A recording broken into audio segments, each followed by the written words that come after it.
Good morning and welcome to Mercy Society Academy. Our school is located at Villa Rosalina, Metropolitan Cosmo Street. By the way, I am Maria Rosalina Mugartus and I will be the barista NC2 trainer. So, for everyone's information, our school is an accredited training and assessment center. The programs that we offer are the following. You may view it on the screen. So, before we start, I have here the attendance sheet. Kindly write your name and signature using black ballpen. So, I have here po the pre-training assessment wherein meron po itong famous characteristic wherein dito po malalaman natin kung inyong po personal information at saka yung learning style. Pakipilaman po using Blackboard. Yan po. I have here po is another form which is a self-assessment check. It's wherein dito po malalaman natin kung kayo po ay meron ng sapat na karunungan, kaalaman, and enough knowledge in particular to this qualification. Pakisagutan lang po ng yes kung meron na po, no naman po kung wala. Kung yes po ang sasagot nila, magsasubmit po kayo sa amin ng certificate as a proof na meron po kayong prior knowledge. So, sagot po. Yan na po. Another po is, meron po ako dito form 1, form 2, which is dito po natin i-attach yung mga certificate na sinabi natin kanina. And another one is the form 1.3 where ito po yung tinatawag natin training gaps. Na kung saan, ito po yung gagamitin natin modules to determine yung po yung mga learning needs nila. So, pakisagutan lamang po gamit ang Blackboard. And lastly po, meron po tayong pre-test na meron 20 items na kailangan nila sagutin in 30 minutes. Don't worry po, this is just an overview of the qualification. So, sagutin natin.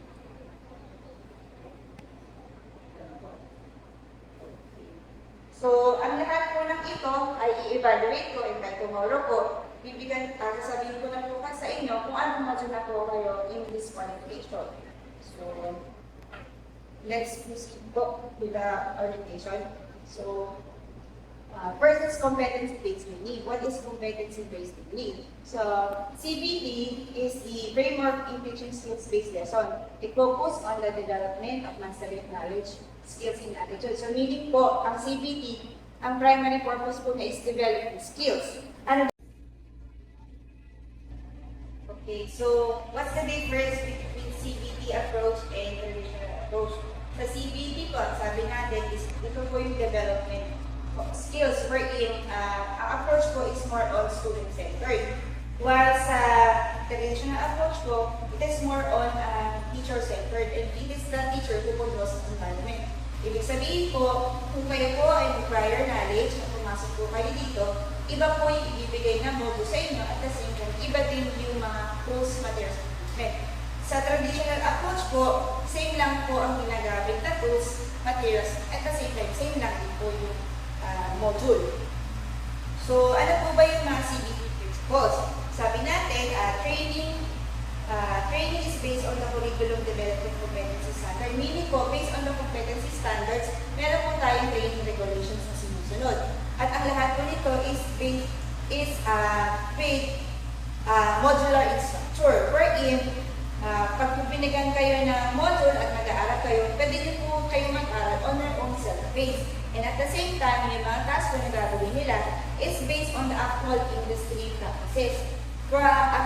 At another thing po is yung mga tools, materials, and equipment po na gagamitin nila is also based on that curriculum. And then for the rest po, pwede naman nilang kasama. So, ano daw po ba ang role ng isang CBT trainer at ang role ng CBT trainee? Ako po, as a CBT trainer, hindi lang po ako basta trainer. I am also a team member. I am here to mentor you, give you support, and then I'm also here to give feedback and coach you. Ano naman daw po ba ang role ng isang CBT trainee? Ang CBT trainee, kaya po sila lang dito, is para sa tinatawag natin na task on a job-like performance, wherein yung lahat po ng mga task, skills, ipapagawa namin sa inyo, kayo po talaga ang gagawa nito base po sa unit of competency na napili na nila. So, meron po tayo CBLM or competency-based learning material. It is carefully developed learning materials wherein ito po ay ibibigay po sa inyo as part of your learning material wherein ang primary goal po nito is to teach you the workplace activities. So, andito po yung naman niya, pwede nyo naman po ulit masahin. So, we have the CBT monitoring tools. Pag makikita po nila, andito po yung progress chart and then the achievement chart. Meron din po tayong tinatawag na trainees record book at saka trainees progress sheet. At progress chart po, lahat po ng learning outcomes of the unit of competency ay dyan natin nakikita. Sa achievement chart naman po, lahat po ng activities relating sa unit of competency ay nandyan. At gagawin po ninyo ito isa-isa. Kada tapos po na activity, i-check po natin yan. Yung trainer's record book naman po, dito nyo naman po makikita ang inyong progression sa unit of competency na napipula. Ngayon, pag naman po nasa OJT na kayo, yung trainee's progress sheet naman, ito nyo naman po makikita yung performance mo pagka po nasa industry. So, evaluation system, meron po tayong dalawang evaluation system. Andyan po yung ating institutional assessment at saka national assessment. So, once matapos po kayo sa unit of competency ng qualification na napili nila, magkakaroon po kayo ng tinatawag na institutional assessment. Kapag po nakakuha kayo ng satisfactory remarks at natapos niyo po lahat ng unit of competency, i-recommend naman po namin kayo to take the national assessment. So, ano-ano yung training methods? Meron po tayong modular, self-paced learning, merong lecture, meron po tayong video viewing, presentations at saka slides, meron po tayong demonstration, and so on and so forth. So, competency-based training delivery. Ano po ba yung competency-based training delivery? Kanina po, nag-orient na po tayo, na-discuss ko na din po kung ano ang role ng isang trainer at saka ng isang trainee. Nakapag-administer na din po ako sa inyo kanina ng training needs analysis wherein kinuha po natin yung, or ni-recognize po natin yung prior learning niyo. Once na ma-identify po natin yung learning needs nyo, bibigyan po namin kayo ng organized learning strategy wherein yung mga puprovide lang po sa inyo ng module, tools, and materials together with the CPLM ay i-monitor po natin with the use of the progress chart and the achievement chart. So, once po na nabigay sa inyo yung module, meron po itong iba't ibang learning packages. Andyan po yung review learning package, meron po yung view of multimedia, may use of manuals, observe demonstration, meron po tayong practice skills in the workshop, and makaka-receive po kayo sa amin ng assistance and then feedback. So, once ready na po kayo mag-return demo, pwede niyo pong i-call yung attention ni trainer para po makapag-perform kayo ng task. So, once po na makapag-perform kayo, i-rate po yung sarili nyo at i-rate po namin yung performance nyo. Once makakuha po kayo ng satisfactory result, i-recommend po namin kayo hanggang sa matapos nyo po yung lahat ng unit of competency, and then pwede na po namin kayo i-recommend to take the national assessment. But, kung hindi po kayo makakuha ng satisfactory, pwede po namin, ibabalik lamang po namin kayo sa CPLM o sa learning materials na kailangan pa pong i-practice at i-master. So, once na ready na po kayo, same process naman po. Susunod natin. So, may tanong po. So, okay, so ang ating pong qualification is Barista NC2 na may poong 178 training durations. Meron po itong tatlong competency which is the basic, common, and core competency. Sa basic competency po, it deals with the communication and professionalism. Sa common competency, it's more on the practice of occupational safety and hazard. Sa core competency, which is the highlight ng ating qualification, andyan po yung prepare espresso, texture milk, prepare and serve coffee beverages, perform basic maintenance of machine and equipment, and meron po itong perform basic cashiering and general control procedure. So, meron po tayong ilang mga house rules na kailangan tandaan at sundin. Andiyan po yung attendance, time management, dress code, may workshop materials, sa documentation, and yan po tayong rules on visitors and calls. So, ma'am, ayun po muna tayo para naman po makapamiliarize kayo sa ating CBT area. So, for the demo po, andyan po ang ating tropical work area, institutional assessment area, quality control, and process improvement area. Kung gusto naman po ninyo magbasa, andito po yung ating distance learning area, learning resource area, contextual learning laboratory. Pag naman po gusto niyo mag-view ng mga multimedia o mga computer, meron din po tayo computer laboratory. And then, ito po yung aming lugar ng mga trainer, which is that trainers resource area. And katabi po nito is yung service support area, wherein dito naman po kayo magpapaschedule ng inyong national assessment. So, balik na po tayo natin. Okay, so ma'am, that concludes our orientation. Bukas po, bibigyan ko po kayo ng feedback based on the trainings analysis. So, may tanong po ba? Ano po? Thank you and see you tomorrow.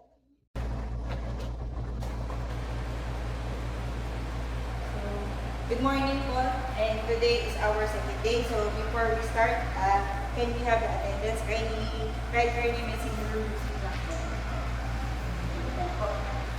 So, on our orientation day, kunin ko lang po yung certificate ng mga nagsagot ng yes sa self-assessment service.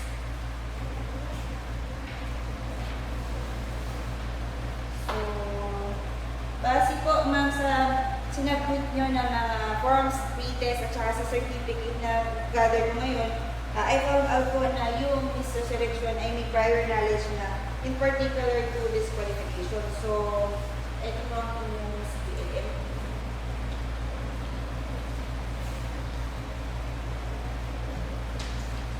So, ma'am, punta muna po tayo sa contextual learning area wherein basahin niyo po yung information sheet at pagkatapos po, pwede niyo naman pong sagutan yung self-check. At pag nasagutan niyo po yung self-check, pwede niyo po i-check yan with the answer key para malaman niyo po ang inyong progression.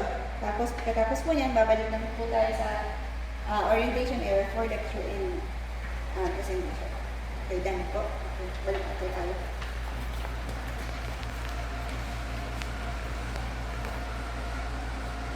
So, ang topic po natin for today is hot and cold beverages. So, in this module, given the necessary conditions, you will learn about hot and cold espresso-based beverages that are prepared according to standard recipes of the establishment. So, what is espresso? Espresso is a highly concentrated coffee beverages produced by forcing pressurized hot water through finely ground coffee beans. So, may type 1 espresso tayo. Andyan po yung pure espresso. Pure espresso is served in a small demi-tasse cups and consumed promptly after extraction in the following types of serving. So, may iba't iba po itong klase ng servings. Andyan po yung ristrettos, single shot, lungo, at saka rubyo.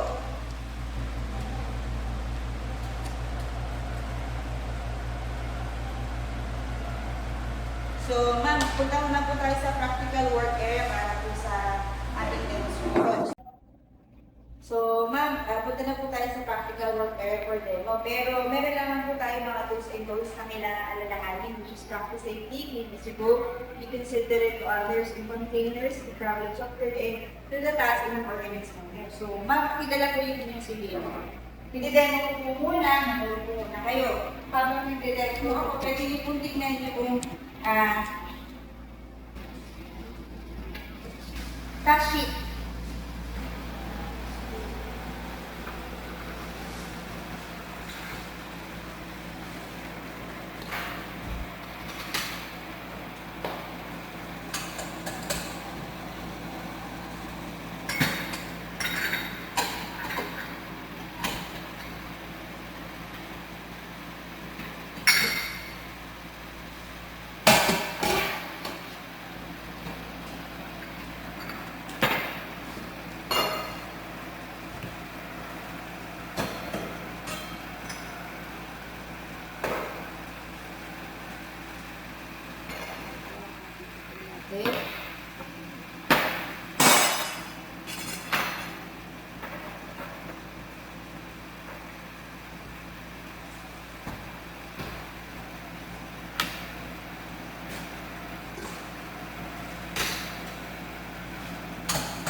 practice po muna kayo, ma'am, and then tawagin po ako pagka ready na po kayo for the development. But ma'am, mag-observe po tayo ng operational safety, Google po na tayo na kami. Okay.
So, okay naman namin gawa mo, ma'am, for practice. Pwede na po kayo siguro mag-return demo. So, kunin ko po muna, ma'am, yung CBLan nyo para ma-check ko po yung performance regular check dito. I will give you, ma'am, 15 minutes to finish your demonstration. So, let me know po pag ready na ako mag-start.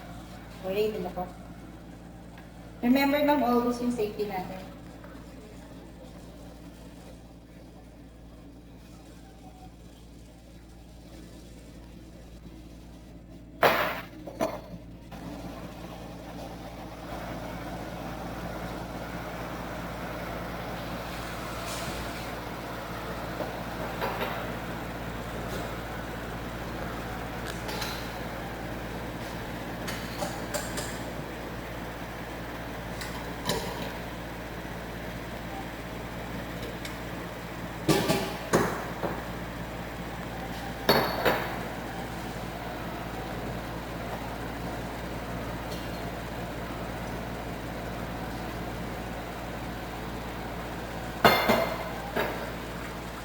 Coffee latte.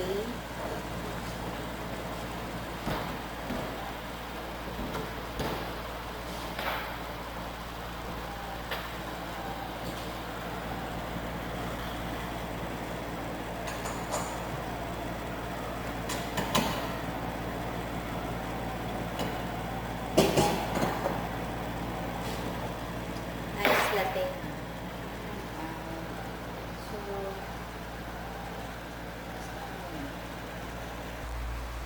Sa visa selection, based po sa ginawa ng hot and cold espresso-based beverages na cafe latte, iced cafe latte, I can say, ma'am, na you perform very well. However, siguro due to your nervousness, meron po lang mga overflow at saka konting patak-patak sa cup. That kailangan naman po yung mapapractice naman po natin yan. So, since nagawa niyo naman po and na-follow niyo naman yung instructions, I can say naman na you are now ready for the institutional assessment. So, punta mo na po tayo sa chart carrots. Tapos na.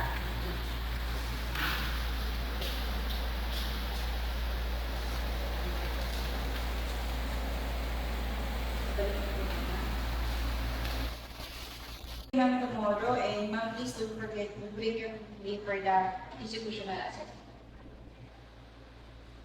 Good morning. Today is our institutional assessment. So before we proceed, is it okay na Taglish po tayo? Meron po kayong preferred language of instruction? Okay, so before we start, kindly fill up the attendance, write your name and signature using black wallet. Please, meron po. So, in this institutional assessment, meron po tayo this integrated exam wherein meron po itong 20 items na gagawin natin sa orientation area wherein kailangan po nilang makakuha ng passing grade which is 18. Then, after po nito, nagkakaroon po tayo ng demonstration sa ating institutional assessment area wherein yun po gagawin yung performance na kailangan matapos in 15 minutes. After po ng inyong performance, babalik po tayo dito sa ating institutional assessment area for oral questioning. So, ready na po ba for the exam? So, okay ma'am. You got 30 minutes to finish the exam. Okay. Ano po? So, punta na po tayo sa ating demonstration area. Meron po ma'am ditong specific instructions to the training at mangyari lamang po pakibasa yung procedures and after po kayo matapos, pakabilin po sa akin. So, by the way ma'am, andito na po yung mga tools, materials, and equipment. Kapag ready na po kayo mag-start ng demonstration, just tell me and you have 15 minutes to finish. So, are you ready? You may proceed.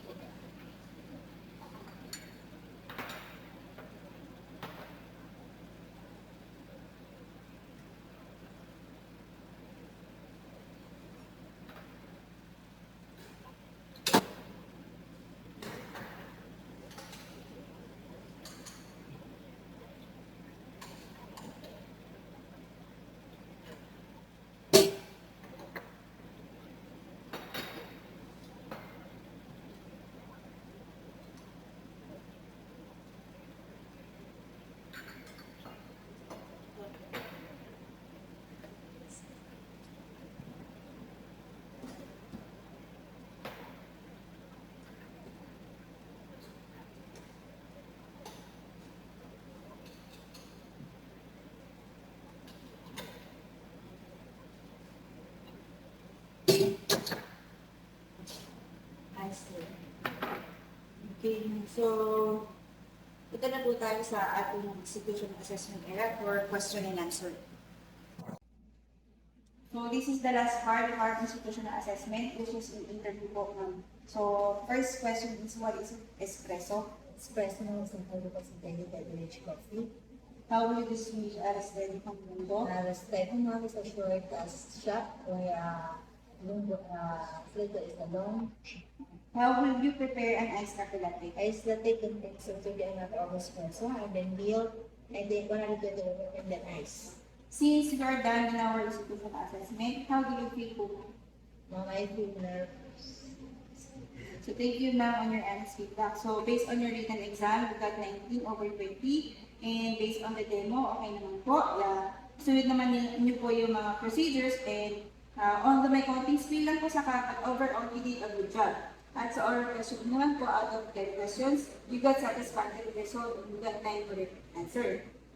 So ma'am, based on the evidence I have gathered sa inyong institutional assessment, I found out that in selection is competent and qualified for the national assessment. So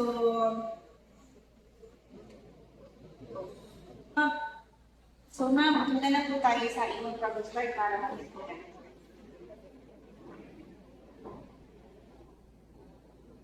So, please ma'am, you are now recommended for the national assessment. Before we go, meron lang po ako sa inyong kasasagutan ng training session evaluation. So, pag-sagutan po ito at makarate po ako as a trainer, the institution and the po na ginamit. So, gano'n po. Okay. Once again, ma'am, congratulations and you prepare for national